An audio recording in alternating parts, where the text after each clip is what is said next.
Hello, I'm Louisa McGivney and I'm a specialist teacher and practitioner for the Complex Communication team in Coventry. As part of our local offer to schools and settings, we can offer direct and virtual support and training to enhance inclusive teaching and learning for all pupils with complex communication needs and/or autism. In this presentation, I shall be talking about how to best support your child's transition back to school, and how this is part of Coventry's SEND Services holistic return and recovery programme of going back to normality and well-being. We recognise that these current times are not only difficult to manage for ourselves and our families, but especially difficult for our children, particularly those children who have special educational needs. No one could have foreseen this situation or the impact of it on society and how it has altered everyday normality for so many people. Adjustments have had to be made for us all. Hopefully, with the preparation for and facilitation of our children's return to schools and settings, this workshop presentation will enable you as parents and carers to increase your understanding of your child's journey of change, as well as help guide you in how you can continue to support your child in preparing for and during this key transition process.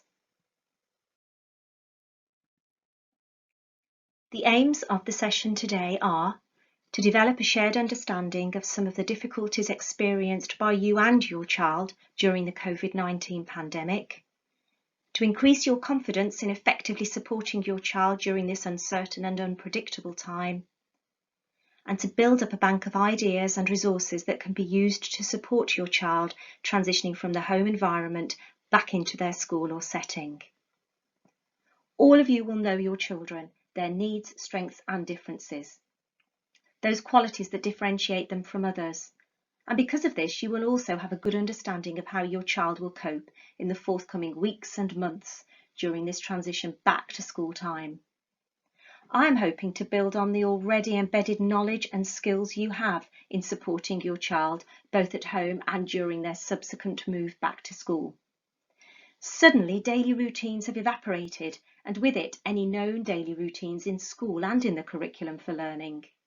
No more rushing to get the school bag ready, rushing to get your child dressed and running out of the door to begin the journey to school.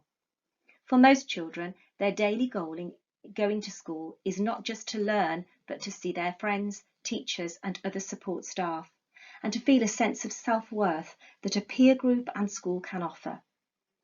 You cannot underestimate the impact of the loss of that social interaction. It is often the key to their holistic development, as any academic lesson could be. What will the children be making of this period of non-attendance?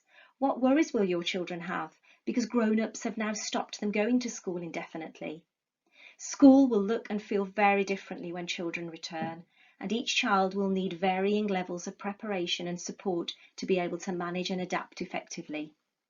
Some of the ideas in this presentation session will help you and your family prepare for the phased return to learning. We have developed a back-to-school pack in order to equip schools with resources and advice in relation to supporting pupils more effectively on their return to school. A similar pack for supporting parents, carers and families at home can be made available too, and are showcased later on in this presentation. Adjustments to familiar routines and daily life. Difficulties that you may be experiencing. Some anxiety around coping with a change in your child's routine. For many children, parents and carers, structure, routines and predictability are essential to feeling secure and safe in what some individuals feel is an increasingly confusing and chaotic world. And as a result, the loss of structure will be unsettling and for some devastating. Children need to know what they are doing now and what will come next. If they don't, there is a danger they can become anxious, which can make concentration levels drop, engagement reduce. They can become frustrated with themselves and their parents as makeshift educators. Managing our own anxiety as parents has a huge impact on our family. For those moments when you do catch yourself feeling anxious, try to avoid talking about your concerns within earshot of your children. If you're feeling overwhelmed, step away and take a break. That could look like listening to some music, doing a favourite special interest or craft, reading, forms of yoga or mindfulness relaxation, or simply going outside or into another room and taking a few deep breaths. Juggling the homeschool conundrum can be tricky. There are going to be inevitable worries and stress relating to changes in those routines that your child feels familiar and comforting. You are your child's champion and mediator within the world, and therefore the most likely to be their safety net and the person whom they rely on and need the most. However, the double-edged sword is that because they know you will love and care for them, regardless of what they throw at you, they can push you to the absolute limits of your patience. Some of your children might find the changes to daily life a particularly challenging experience. If during a normal everyday you struggle with predictability and adaptability, times of tremendous change and adaptation, such as coronavirus and gradually returning to a sense of normality, are going to be extremely difficult to manage and adjust to. This is why parents and carers have been encouraged to establish clear routines in the home and when schooling their children. Roles within the home have changed. The parent-carer role has had to merge with that of an educator and teacher. For some children, particularly those on the autism spectrum, this goes against all they know and how they organise their lives.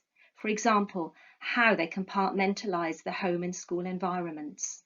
Home is for relaxation, playtimes, leisure, and sometimes shutting the world out or socialising, whereas school is for studying and more formal structure and learning.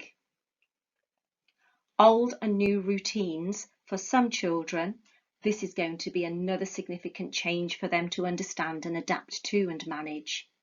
When schools and settings closed and we experienced lockdown, for our children there were a whole new range of changes to familiar life, and we as a society have also had to get used to these. Learning was no longer at school, and friendships and relationships in schools were put on hold. Old routines such as getting up and ready for school, activities done in the home, chores, meal times and bedtimes and routines all changed. Then, just as our children have been getting used to this, some of us have had to think about implementing new routines to support our children's transition back into school life again. Supporting your child's transition back into school and their settings is vital. There have been some parent questionnaires sent out, as well as pupil emotional well-being ones. These have been sent out to schools and some homes, which can help inform school staff about children's well-being over the school closure period, as well as providing information concerning any traumatic experiences that your child might have been exposed to. Such questions on the parent questionnaire are: how are you and your child feeling about the return to school? What's your child's behaviour been like? Were there any traumas in the family that school need to be aware of? What successful strategies did you use in the home? And what were the positive and negative effects of lockdown on your child as well as yourself? Finally, is there any additional support needed for your child's return to school? More adjustments to familiar routines and daily life, and more difficulties you may be experiencing as a parent. Sometimes it's tricky to understand and support your child's anxieties relating to any changes that they experience in their life. Children will inevitably experience feelings of anxiety. Anxiety is a completely natural emotion that we all feel. Everyone has moments when they experience feelings of panic. However, the levels with which it affects each individual are very different.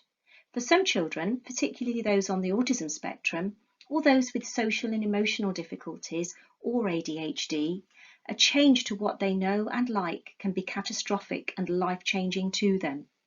There are a number of ways you can support feelings of anxiety related to changes in routines, and I will show you examples of these later in the presentation. It's important to enable and support your child's emotional understanding and regulation at this current time. As with any strong emotion, the behaviour we see is the means by which our child is communicating how they feel. Any behaviour, no matter what it looks like, is communication. In particular, children who experience difficulties with speech, language and communication, or those with fragile emotional capacity will use behaviour as a way of communicating how they are feeling. And as such, we need to encourage our children to recognise how they're feeling, what their early warning signs look like and feel like when they know something's wrong, and then help them identify what we can do to help regulate and calm these feelings. In essence, working with your child to create an emotional toolbox with which to calm, cope with the situation, and to identify different tools to fix feelings, problems, and inappropriate behaviour responses that are associated with negative emotions, especially anxiety, anger, and sadness. We can also use a range of visual sources to do this, some of which I shall show you examples of in later slides. Now to think about what your child's anxieties look like in relation to COVID-19. There is lots of uncertainty at the moment in the world, and there won't always be answers to the questions your child is asking, but it's still important to have open, honest and safe conversations. Be available, be there to listen and try not to dismiss or minimise their fears. Be calm. Your child will take their lead from you. Be positive. Remind them of all the ways they have learnt to keep themselves safe, such as washing hands, social distancing. Be thankful. Help your child think of things that they look forward to that are available to them, such as seeing their teacher, school, friends, and familiar environments. Be supportive. Some children may become clingy and experience separation anxiety. Lots of strategies include some such as using a heart on the wrist hug button or an object of transference that your child can use to help them separate from you. And finally, be prepared. Prepare your child by re-establishing routines and structure and remind them of how school, staff and pupils may have changed. More adjustments to familiar routines and daily life. This time, difficulties that your child may be experiencing, such as changes to their daily life at home, where new routines are established and old routines reinstated. This might be difficult for many children and their families. There will be a period of adjustment for children where they re-establish routines, including mealtimes, sleep, bedtimes, and getting up. They will need support and structure to be able to do this successfully. However, once routines have been re-established, there can then be the move forward to increasing their independence in self-managing any changes they experience in their lives. Some of your children might experience difficulties in predicting what will happen next, not just on a daily basis, but in moments throughout the day too. If you struggle to predict unknown outcomes and you have difficulties with understanding concepts of time, this might mean that you are so reliant on structure and familiarity that you insist on routines, rituals, predictability, and can find change very difficult to manage. Often a shift or a move in attention from one activity to another, one environment to another, one person to another, one learning task to another can be really difficult too. It's that fear of the unknown. So repetitive interests and behaviours provide a calming influence for our children because they are predictable and what goes around comes around. Therefore, if we reduce anxiety and rigid behaviours and try to support our children in getting out of their groove, they may then become less anxious and rigid. Prepare for any changes using social stories, social scripts, visuals representation, schedules, change cards, verbal preparation. We shall look at specific visuals later on in the presentation. Many children do what we call compartmentalising the home and school environments.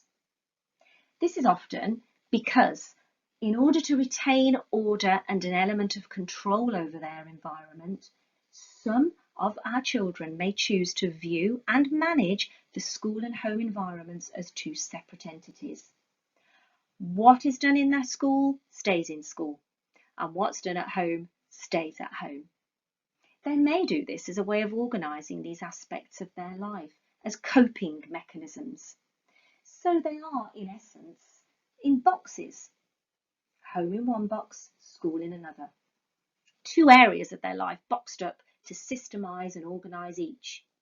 As a result, there are difficulties associated with transitioning from school to home-based learning, then returning to school again. It's important to understand, manage, and help your child regulate any strong emotions they might have. It's not always easy for a child to tell an adult why they are feeling anxious. So, encourage different ways for your child to share how they are feeling. Depending on their age, developmental needs, consider them releasing their feelings through different ways, such as their special interests, drawing, writing worries down, doodling, scrapbooks, art and craft activities, play-based activities, games, sensory activities, exploratory play with sand, water, cooking and gardening, using emojis to communicate how they're feeling, traffic lights, a feelings or question box, a calming box, and other visual strategies that I will show you later. More adjustments to familiar routines in daily life, and more difficulties your child may be experiencing. They may be experiencing feelings of anxiety relating to their actual understanding of COVID-19. Daily, children are listening to reports of the spread of the pandemic and to the reported death toll in their country and internationally. It's no wonder then that they are experiencing increased levels of anxiety of the unknown as well as the known. Anxieties around uncertainty about who might get the virus, what might happen, how long the situation will continue for, obsessions, compulsions and fear of germs or contamination, as well as not being able to do preferred routines or activities. They may experience feelings of anxiety related to transitioning back into school. When will my child actually go back to school? This is the cry from many parents and carers as I write this, and there is no real answer. But that does not stop us thinking about what it will be like for each and every one of our children at whatever age, stage or ability level on the day they walk through that classroom door. What will be the same? What will be different? What will never be the same again? They not only have to understand and cope with changes to daily life, but also having to adjust to different environments, routines, people, activities, experiences and moments. They may experience difficulties in social understanding and interaction. They may miss their friends, family and teachers, not being around familiar people. They may not fully understand the new social distancing rules and bubbles needed in schools to minimise the spread of coronavirus. They may not understand others' failure to follow the rules. Not being around main caregiver and family is a challenge. Those changes in methods of communication with their friends, teachers and family members that have had to happen, all online or virtually now. Your child may need new social expectations and rules explaining clearly in concrete language as well as supported with a visual. For example, how to greet others, how to maintain personal space, washing their hands, following one-way systems around school, new toilet routines, having to remain with a minimum members of staff in social bubbles during both unstructured and structured times in school. There's a lack of flexibility during these transition times that your child might experience. Think about your child's reliance on things remaining the same in order to provide comfort, clarity and control. These are being tested to the limit. The lack of flexibility they are experiencing in their lives at the moment can compound their feelings of anxiety and uncertainty. Some children experience differences in sensory processing. As humans, we all have a filter system in our brains that allows us to dismiss unwanted information and sensory stimuli from the world around us. Some children's filter systems don't work properly, and as a result, they can experience sensory overload, rendering them unable to regulate and manage how they see, hear, feel, taste, and smell things. In addition to this, their awareness of hunger, thirst, temperature, needing to go to the toilet, and their pain threshold can be affected.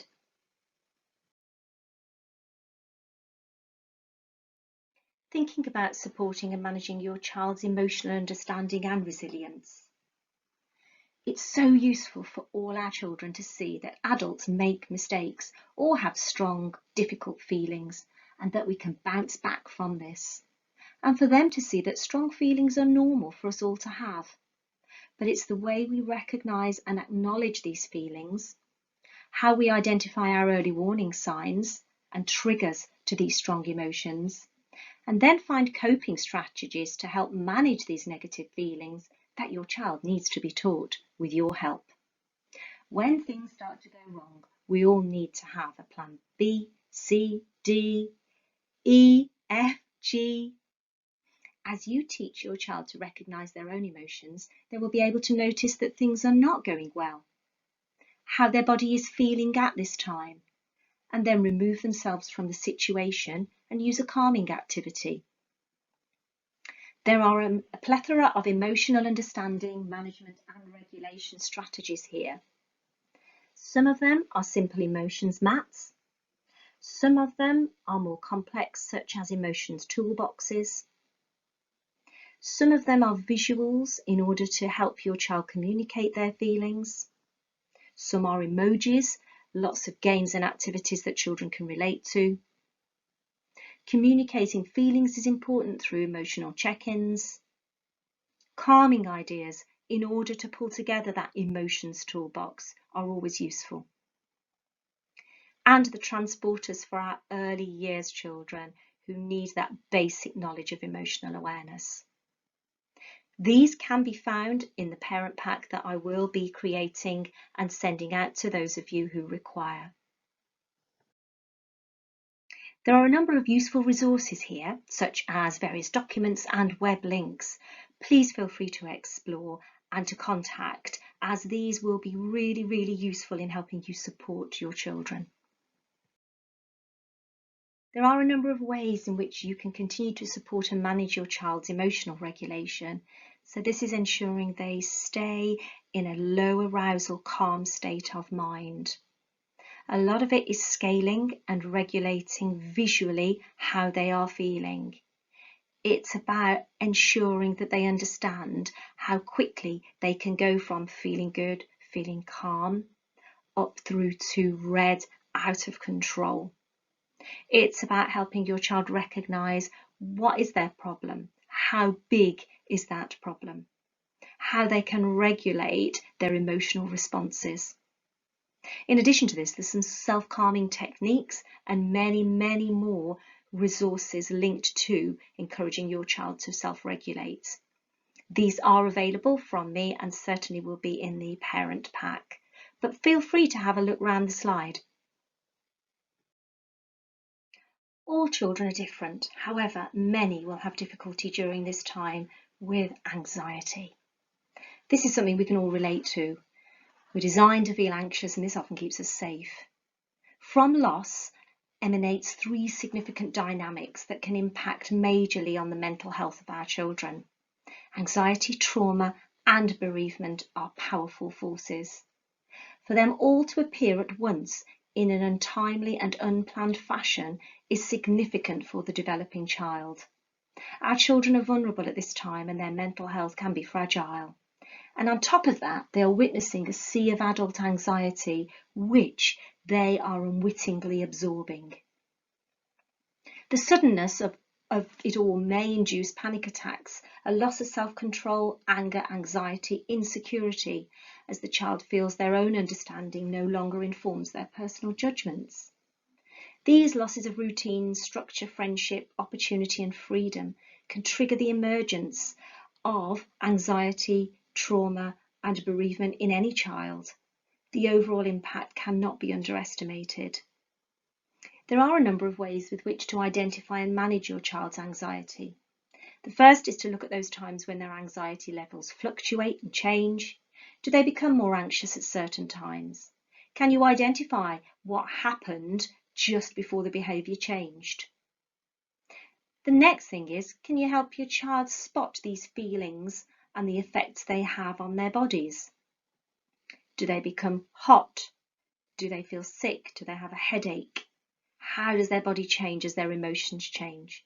This is the key to making them much easier to cope with. We're now going to think about helping your child's understanding and their communication relating to COVID-19. Some of the visuals I'm going to go through with you and show you can help promote structure and predictability. They can allow facilitation opportunities for your child to communicate their needs. They will encourage a child to engage in activities and learning. They will aid transition and they will help regulate your child's emotional understanding. Weekly and daily planners, such as these, can help establish and maintain routines. They allow that predictability by providing a structure. Your child will be able to see what lies ahead in the day, and this will help them predict what will be happening, thus ensuring they feel calmer throughout the day. They need to know what they're going to be doing. They need to know in the now, next and then visual that tasks have a beginning, middle and end. And then, once they know this, they're so much easier to understand and do. For the now activity, use a photograph or an actual object. This is the hook in. This is the activity that you know your child likes and will engage in. The next, again, using a photograph, a picture or an actual object on the board, could indicate the activity or the task that you would like them to do. The then is the nice bit. This is the reward. And this reward is chosen by your child from a choice board. This is what they're working for. Children with complex communication needs and/or autism don't always have the same desire to please as others. So they will need very specific ways of working. They will need to know what they're working for. What are they going to get out of it? What's in it for them? A good idea is I'm working for boards. These can be a collection of tokens that your child earns in order to get what they are working for, to get that reward. PECS cards are always useful. This stands for Picture Exchange Communication System. And this is when a child swaps a card for a basic need that they want. So for example, if they want a drink, they exchange the card for a drink with an adult. If they would like a snack, they will give the adult the card that says snack and they will get the snack in return. Thinking about cards with words or symbols that just remind a child through visual structure of what they should be doing. Yeah, what day is it? Where will they be? What will they need? We looked in a previous slide at ways in which your child can show someone how they're feeling. Lots and lots of resources available around this. It's so important that your child is allowed to have a break when they need it. If they're starting to feel frustrated or angry, if their emotional thermometer is going from green up to red very quickly, they will need to identify needing a break and going to a safe space. And particularly in schools where lots and lots of areas are out of bounds to children, in order to zone off schools safely, there will be no entry signs to indicate to your child where it's safe or not safe for them to go.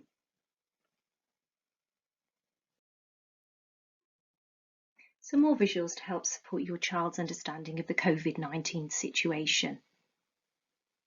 These visuals will focus on routines and schedules, the restrictions and rules around COVID-19 that your child might experience, some appropriate and different social interaction rules now that we are coming out of lockdown.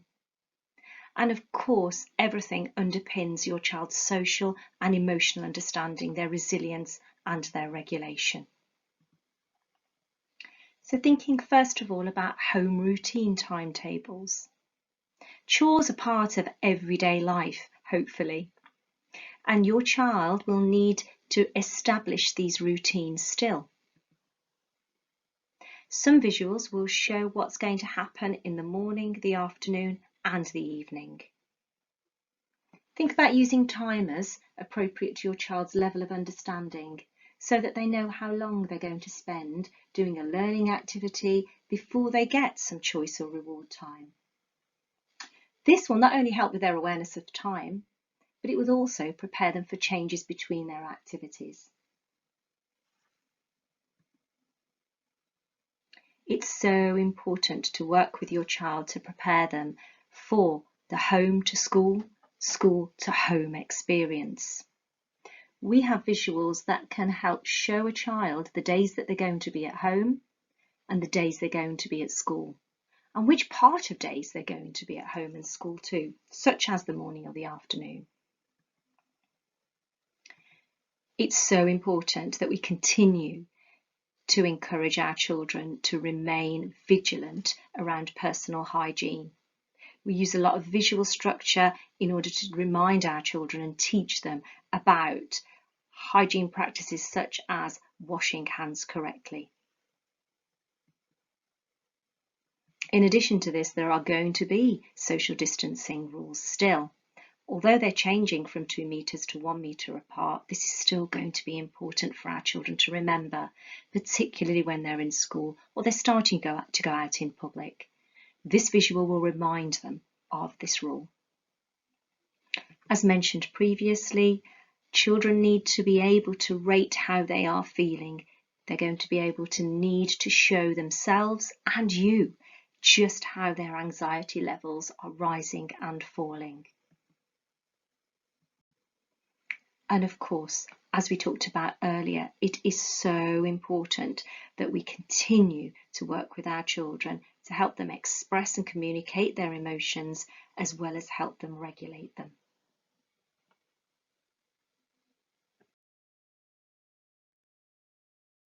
Now we're going to think about visuals to help support your child's transition back into school.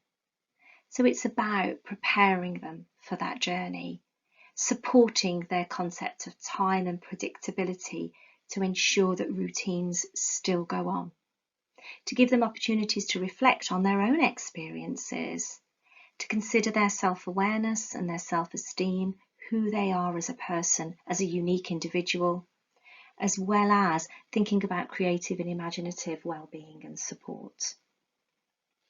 As I'd mentioned earlier, a lot of schools have had a back-to-school pack sent to them from CCT.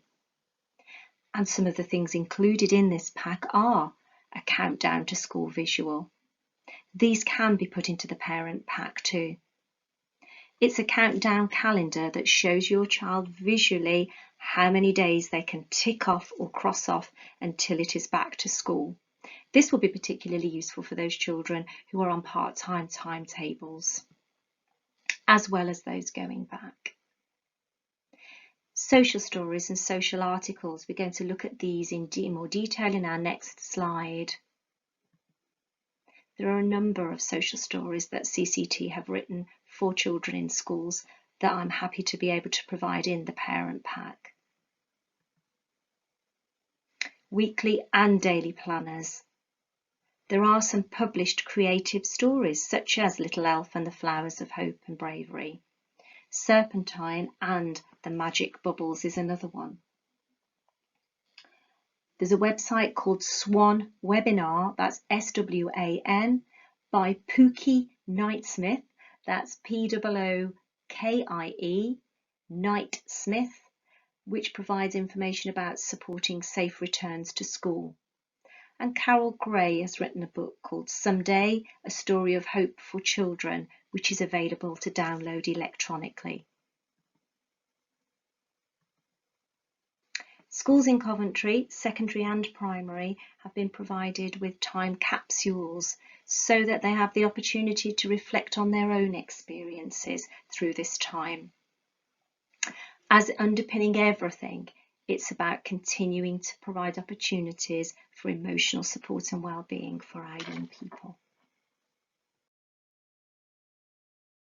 If your child is having a particularly difficult time in relation to their understanding of COVID-19, or they're anxious about the transition back to school, a social story or social article for older children can be written as a way of explaining what's happening. Social stories and social articles are individualised short stories and descriptions that explain socially relevant cues and responses to your child in a variety of situations and settings. They break down a challenging social situation into understandable steps by taking out irrelevant information and by being highly descriptive to help your child understand the entirety of a situation. Social stories and articles depict those social situations that your child may encounter and finds difficult to understand or confusing, thus preventing further anxiety and worry to your child. Always read social stories and social articles during calm, quiet times when your child is more receptive and when the stories themselves will have more impact and understanding for your child. So now we're going to think about top tips to help your child's transition back to school. Things we need to consider. Ensuring that structure and routines to their day in the home environment are maintained. The visual schedules that I've shown you will help your child understand the new structure of their daily routine at home and their transition back to school.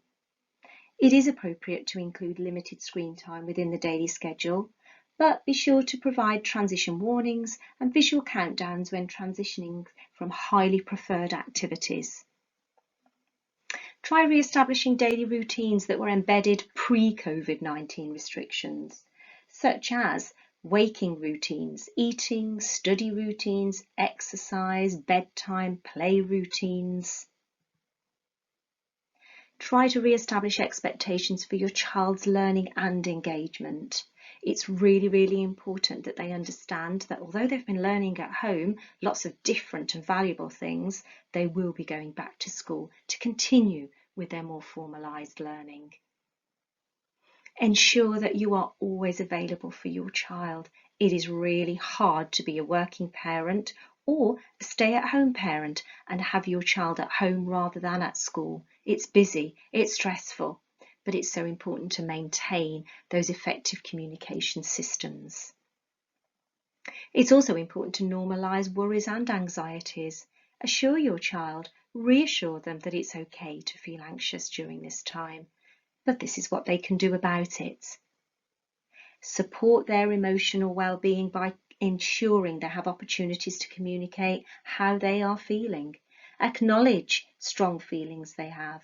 Support them in understanding how they're feeling and how they can regulate and manage these negative emotions. Continue to encourage virtual contact and learning with the school environment. Show your child pictures of the school on the internet. All schools have a website. Do you have a booklet or a brochure about the school you can keep looking at? On school websites, they've often got pictures of staff, pictures of other children, and pictures of daily life in school. Encourage but monitor your child's communication with familiar peers from school to ensure that those friendships still go on even when they're not in school. We've talked a lot about preparing in advance for transitions. Use visual structure. Do prepare your child. Aid that transition to school by keeping the school in mind. This is all about having pictures of the school, having access of the school all around in the home. It can be that you occasionally drive by the school, just as a reminder that school's there. It could be that you look at school's website. It could be that you just drop conversations around school into your communication with your child. It's about ensuring that school is kept in their mind. Think about using social stories, social articles and social scripts similar to those I've shared with you today. Certainly use visuals to prepare your child for that transition back to school. It is so important, not just around their daily planning, but actually, do they have photographs of who their teacher's going to be? What staff will be at the school when they return? They may be different. Do they have a key person of trust that's going to remain the same or be different? How about classrooms? How are they going to look? They're going to be zoned off. Playgrounds will certainly be zoned off in order to accommodate social bubbles.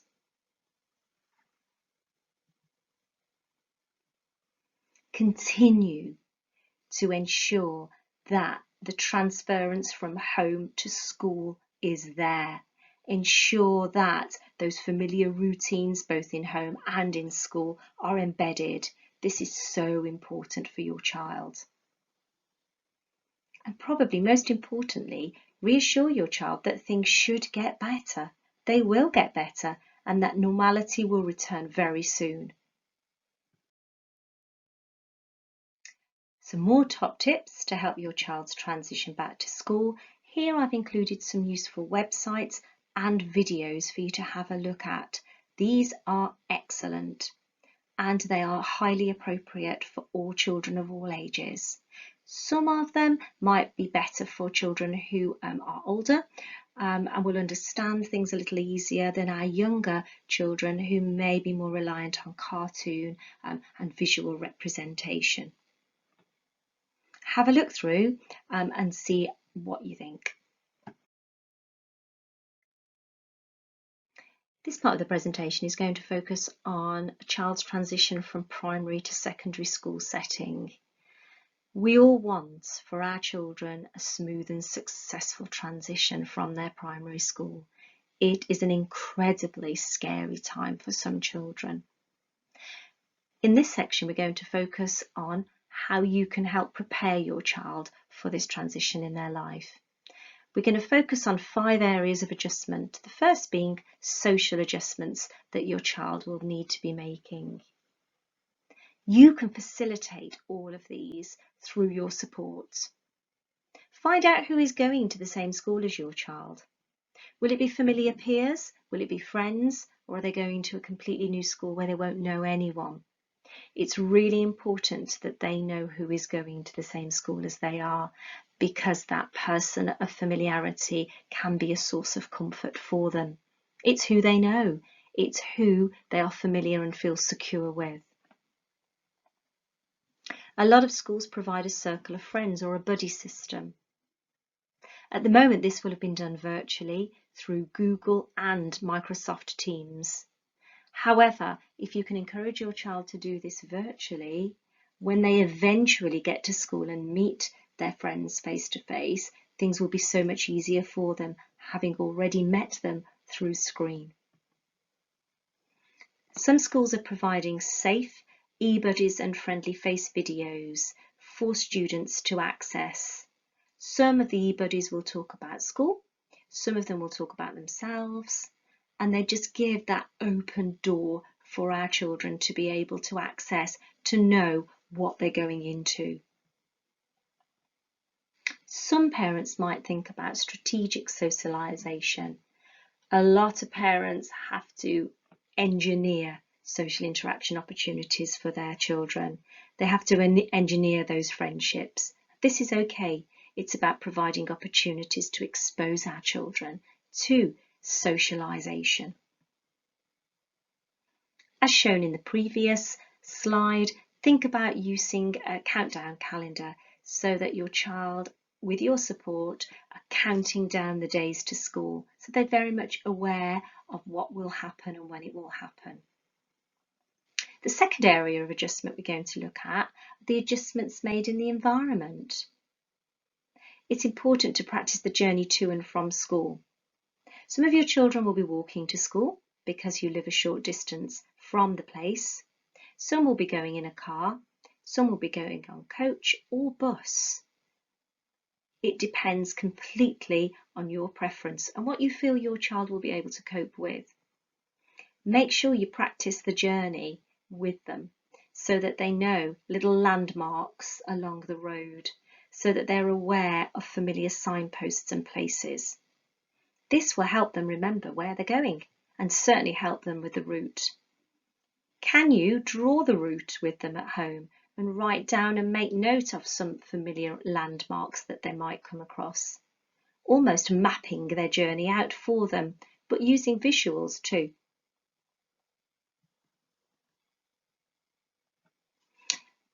COVID restrictions have really rendered our ability to visit secondary schools. However, I know that virtually there have been some transition meetings with parents and schools. This is really, really important because your child must be familiar with the school site. Some schools offer video tours as well as photographs and websites of the school.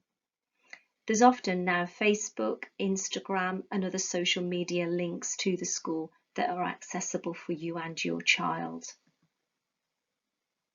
Something called sound walks from this link, if you would like to access it, is really, really useful. It shows a map of a school and on that map are red dots. And what you can do is click on a red dot and you will hear familiar sounds that happen in school, such as bells going, such as hustle and bustle. It's great for preparing your child for the sensory issues that they might encounter when they go to secondary school.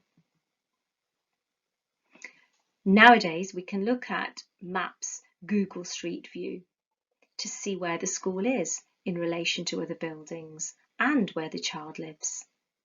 You're able to see different parts of the school. Secondary schools tend to be split on different sites sometimes and certainly have different buildings for different subjects. So it's excellent to see it from a 360-degree view. The complex communications team or your child's school, primary or secondary, may be providing a photo booklet of the school for your child to look at. Photo booklets should show key areas in the school, such as toilets, the library, playground, cafeteria, hall, classrooms, ICT suites. It's really important to think about unstructured times. Think about break time, lunchtime arrangements. What would your child prefer to do? Where would they prefer to be? Do they prefer to be outside, pacing, isolated, but needing that time out in order to recover from an exhausting time in the classroom? Or would they rather socialise? Some schools offer lunch and break time clubs or access to the library. You know your child best. What would they prefer to do? Continuing to think about the transition from primary to secondary school setting for our children and the environmental adjustments that need to be considered. Can your child have access to maps, videos and photographs of key areas in the school, such as hallways, cafeteria, stairways, toilets, the library? It's really, really important that if your child struggles with busyness and with crowds, that they have access to an early exit card, which might mean that they're allowed to show the card to a teacher and leave a lesson 5 minutes earlier than everyone else so as to avoid the crowds and the hustle and bustle. Devise a treasure hunt or a hide and seek game that can be facilitated by using the school's website. Encourage your child to look through the website to find different things that could be in a treasure hunt. Again, this is encouraging them to navigate areas of the school and to familiarise themselves with it. We talked earlier about keeping the school in mind. It's important to provide opportunities for discreet reminders of the school, such as, discussions with family, accidentally driving past the school. Having the school website open on a computer screen in the kitchen that your child might walk past and notice.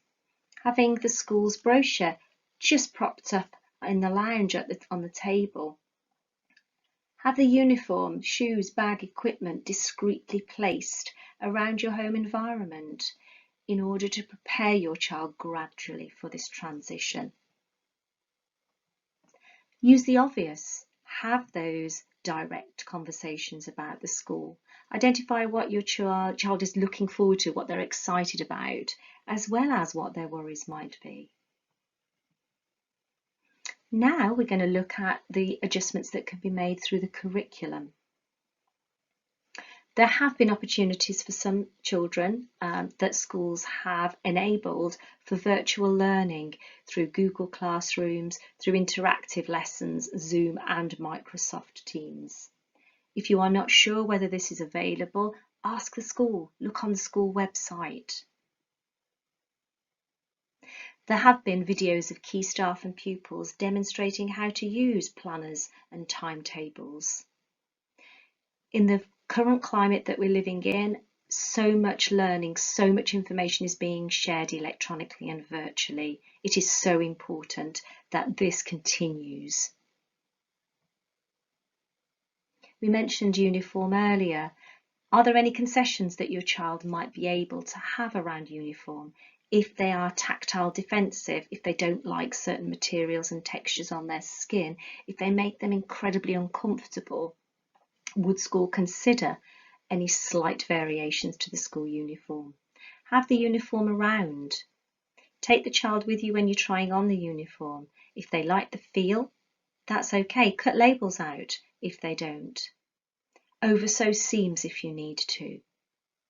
Have that uniform ready for them to wear before they go to school. Can they practice wearing it? Can they tolerate it for longer periods every day before they actually start wearing it for school? Help them organise their bags, equipment and books using visual checklists and just making sure you monitor how they're able to do this. Again, thinking about checklists and planners, can you provide homework checklists for your child? When they use their planners in school, do they know how to use them? Planners are excellent for writing down homework, jotting down little ideas, and actually helping your child to organise themselves. Some schools have colour-coded maps of the school site, timetables, planners, and books and folders that are all colour-coded. This makes it far easier for a child to match up a colour with an area within the school, the lesson that is on their timetable, what is saying in their planner, and actually the books and the folders that are needed for that particular lesson. Can they create a research project at home about the school?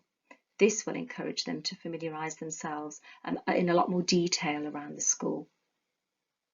Are there any virtual lockdown mini lessons or challenges available on the school website that schools are putting on for pupils?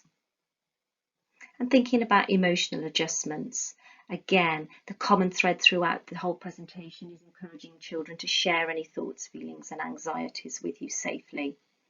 Can they create an All About Me booklet or a pupil passport or one-page profile?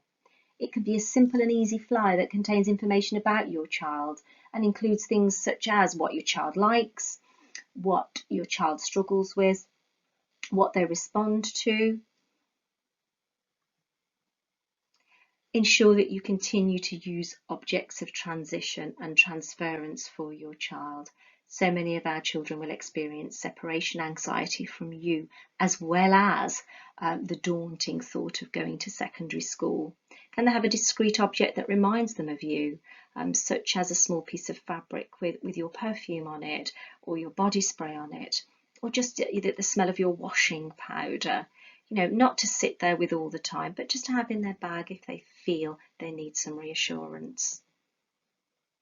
We've talked about social stories and social articles to support that transition process and certainly to promote emotional well-being.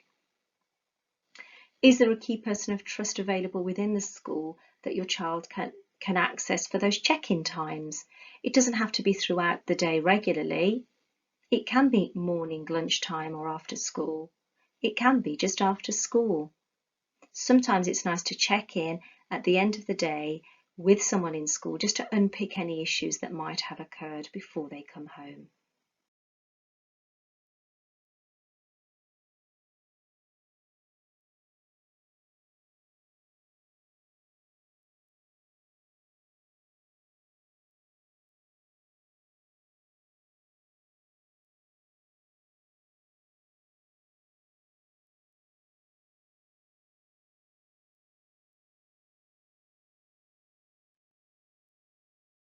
And finally, drawing out the positives. There is no doubt that the times we are living in right now are threatening and tough. In our lifetimes, we have never experienced anything like this. There are huge impacts socially, economically, and emotionally, but I believe we all need to focus more on finding some positives if we can. Are there positive things and stories in this crisis that we can relate to? I think and hope there are. The world is changing forever as the coronavirus lockdown has forced many to adapt and rethink their daily lives. But what are the positive effects we might wish to hold on to? Never before in modern history have so many parents spent so much time in one place with their children. The long-term impact coronavirus will have is yet to be seen and may not always necessarily be positive for all families. However, family relationships can be developed and nurtured. And whilst this is not necessarily a good thing for some families, the corona lockdown has provided a unique opportunity to reconnect, create memories, and evaluate priorities. The family that plays together stays together. Communication can be improved and relationships benefit. Because families have, in essence, been forced to spend long periods of time together, they have had to adapt family routines and family life in order to accommodate this new way of living. Lockdown has facilitated more opportunities for communication to take place, and in some cases, relationships that were fractured previously have been repaired. Thinking about the simple pleasures of life in quality time spent together. Those simple pleasures in life are being rediscovered too. A family walk has become a precious time of the day that everyone looks forward to, something many families may never have enjoyed before. At the family level, people are coming up with ways to spend quality time with each other, whilst also spending hours pursuing their own hobbies and leisure time activities. Families are rediscovering board games, doing puzzles together, and making fun TikTok videos. They're enjoying cooking, gardening, art and craft making, and other activities that are imperative for developing and nurturing life skills and emotional well-being.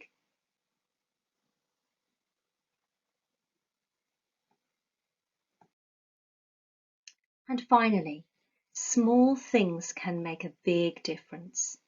And it takes just one person to make that difference. You.